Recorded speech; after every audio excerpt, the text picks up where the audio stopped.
অনেক দিন থেকেই আমার একটা পাহাড় কেনার শখ, কিন্তু পাহাড়কে বিক্রি করে তা জানি না। যদি তার দেখা পেতাম, দামের জন্য আটকাতো না। আমার নিজস্ব একটা নদী আছে, সেটা দিয়ে দিতাম পাহাড়টার বদলে। কে না জানে পাহাড়ের চেয়ে নদীর দামই বেশি।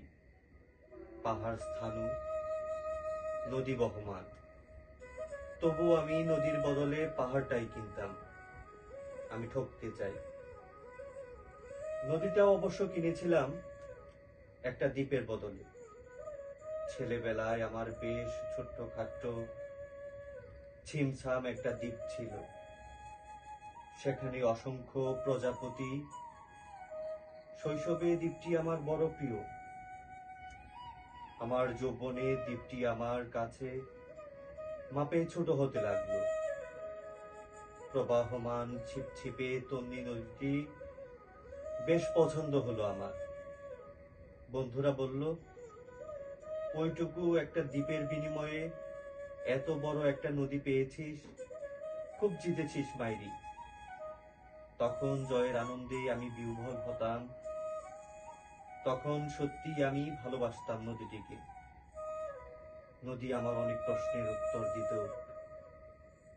যেমন বলতো, আজ সন্ধ্যাবেলা বৃষ্টি হবে কিনা।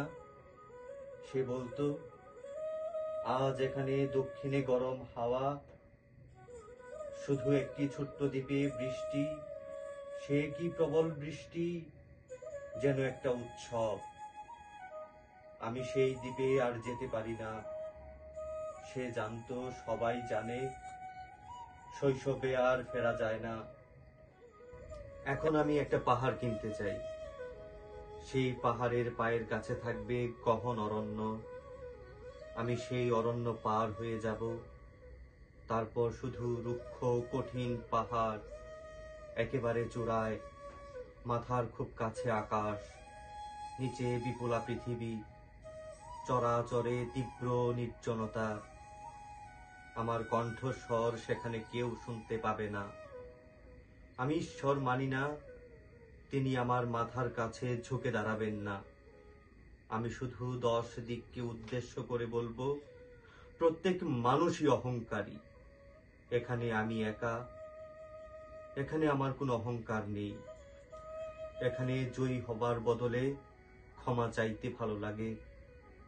হে 10 দিক, আমি কোনো দোষ করিনি, আমাকে ক্ষমা করো।